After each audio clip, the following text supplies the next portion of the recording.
Welcome to the first session of Module 3. In Module 3, we'll study about the design of slabs. Before we start with the design, let us understand what is a slab and know what are the different classification of a slab. Now, if you look around your room, you can see slab in the form of roof or floor. So, to define slab, slab is a horizontal plane element over which you rest, walk, or sit.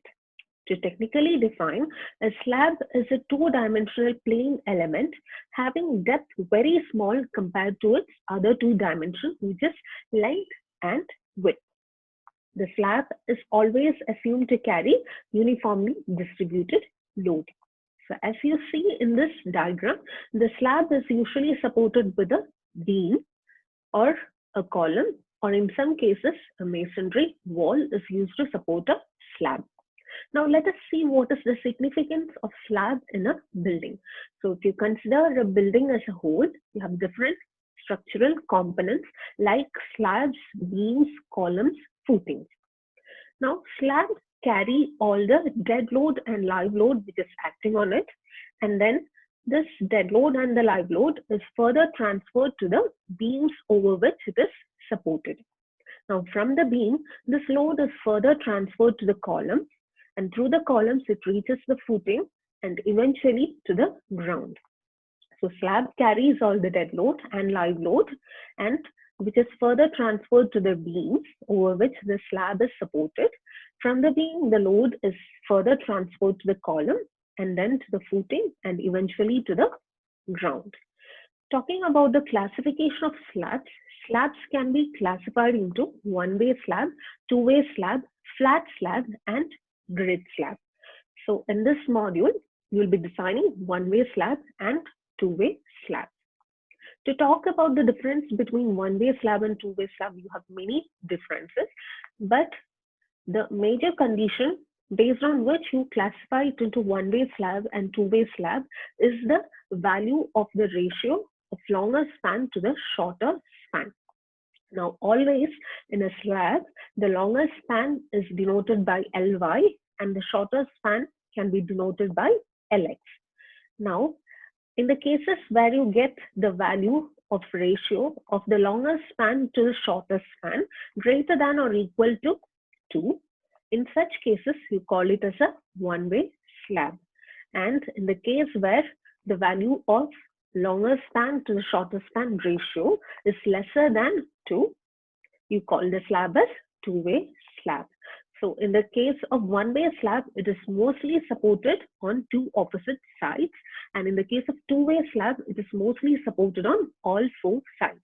So say for example, if you consider a slab which is having a dimension of 6 meter by 2 meter, if you take the Ly by Lx ratio, which is nothing but the longer span to shorter span ratio, you get it as 6 divided by 2, which is equal to 3 meter.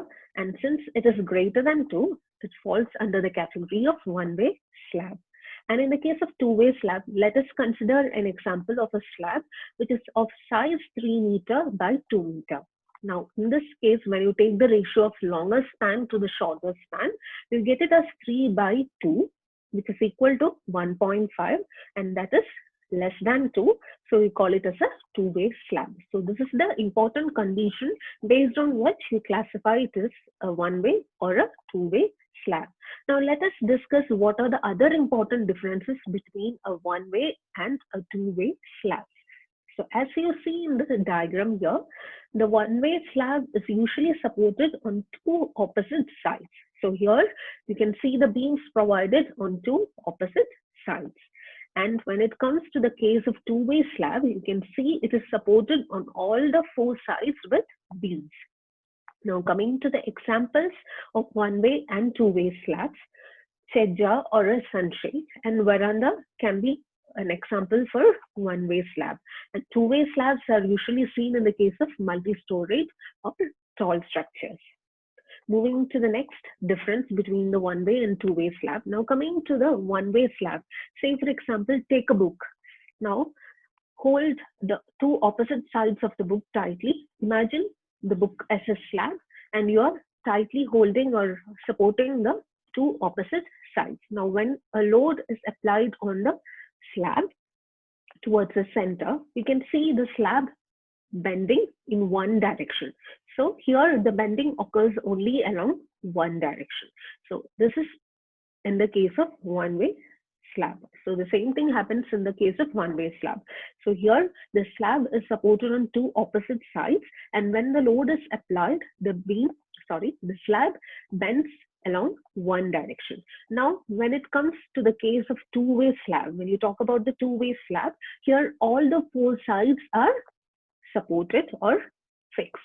So now what happens when the load is applied on the slab? You can see small bending in both the directions, that is in both longer span and the shorter span.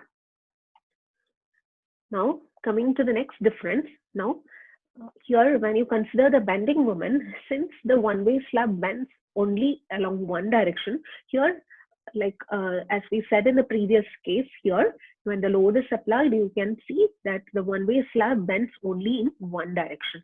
So it forms a cylindrical pattern when it bends. And in the case of two-way slab, it bends both in both directions, both in the longer span and along the shorter span. So it forms a dish or a saucer pattern when it bends. Now, because of the same reason, that is because one-way slab bends only along one direction, you provide main reinforcement only along one direction in the case of one-way slab. And in the case of two-way slab, because the slab bends along both the direction, you have to provide main reinforcement in both longer span and along the shorter span. So since the quantity of the steel is lesser in the case of one-way slab, the depth of the slab automatically increases, and so the slab thickness is usually more in the case of one-way slab. And in the case of two-way slab, as we already discussed, there will be bending in both the directions. So you are providing main reinforcement along the longer span as well as along the shorter span. So here the quantity of steel is comparatively more, and so the depth of slab decreases, and further the slab thickness is usually lesser. Now coming to the practical condition, the one-way slab is usually said to be economical up to a span of 3.6 meter, and two-way slab is usually considered to be economical up to a panel size of up to 6 meter by 6 meter.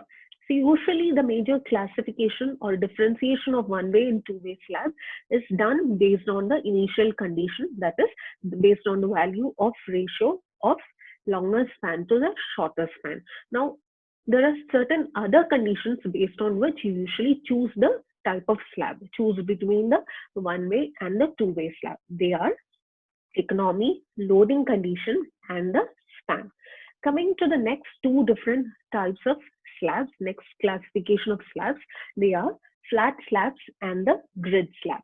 So coming to the flat slabs, as you see in this picture image, the slabs are directly resting on the column. So in the case of flat slab, the slab is directly supported on the columns. There are no beams provided in the case of flat slab.